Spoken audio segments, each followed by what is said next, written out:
Hello friends, welcome to explore with Ruchika YouTube channel. आज के episode 14 में मैं आपको सुनाऊंगी कथा वनवास के लिए सीता और लक्ष्मण के अनुग्रह की। तो चलिए कहानी शुरू करते हैं। माता कौशल्या से अनुमति प्राप्त करने तथा विदा लेने के पश्चात राम जनक नंदिनी सीता के कक्ष में पहुंचे।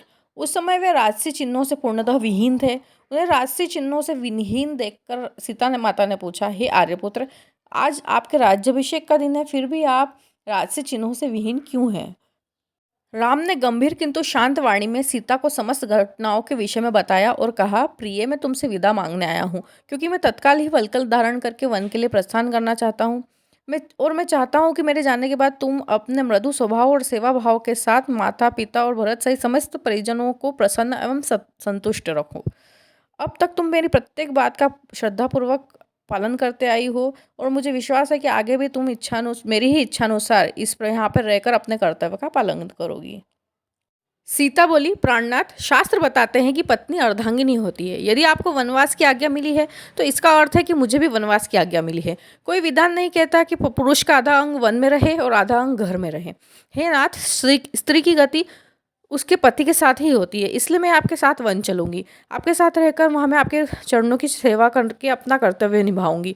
पति की सेवा करके पत्नी को जो अपूर्व सुख प्राप्त होता है वह सुख लोक और परलोक के सभी सुखों से बड़ा होता है। आपसे अलग होकर स्वर्ग का सुख वैभव भी मैं स्वीकार नहीं कर सकती। यदि आप मेरी इस विनय और प्रार्थना को उपेक्षा करके मुझे अयोध्या में छोड़कर जाएंगे तो आपके वन जाने के पश्चात मैं अपने प्राण त्याग दूंगी और यही मेरी प्रतिज्ञा है। राम को वन में होने वाले कष्टों का ध्यान था, इसलिए वे अपने साथ सीता को वन में नहीं ले जाना चाहते थे।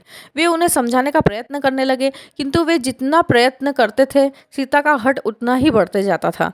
किसी भी प्रकार से समझाने बुझाने का प्रयास करने पर वे अनेक प्रकार के शास्त्र सम्मत तर्क करने लगती और उनके प्रयास को विफल करती जाती।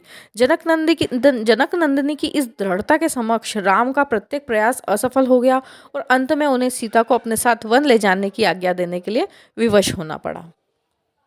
सीता की तरह ही लक्ष्मण ने भी राम के साथ वन जाने के लिए बहुत अनुग्रह किया। राम ने बहुत प्रकार से समझाया, किंतु लक्ष्मण उनके साथ जाने के विचार पर दृढ़ रहे।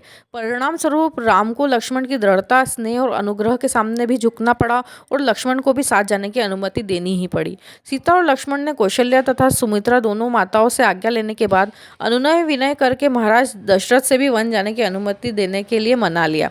इतना करने के पश्चात लक्ष्मण शीघ्र आचार्य के पास पहुंचे और उनसे समस्त अस्त्र शस्त्र आदि लेकर राम के पास उपस्थित हो गए। लक्ष्मण के आने पर राम ने कहा, हे सौमित्र, वन के लिए प्रस्थान करने के पूर्व मैं अपनी संपूर्ण संपत्ति ब्राह्मणों, दास दासियों तथा याचकों में वितरित करना चाहता हूँ, इसलिए तुम गुरु वशिष्ठ के ज्येष्ठ पुत्र को बुला लाओ।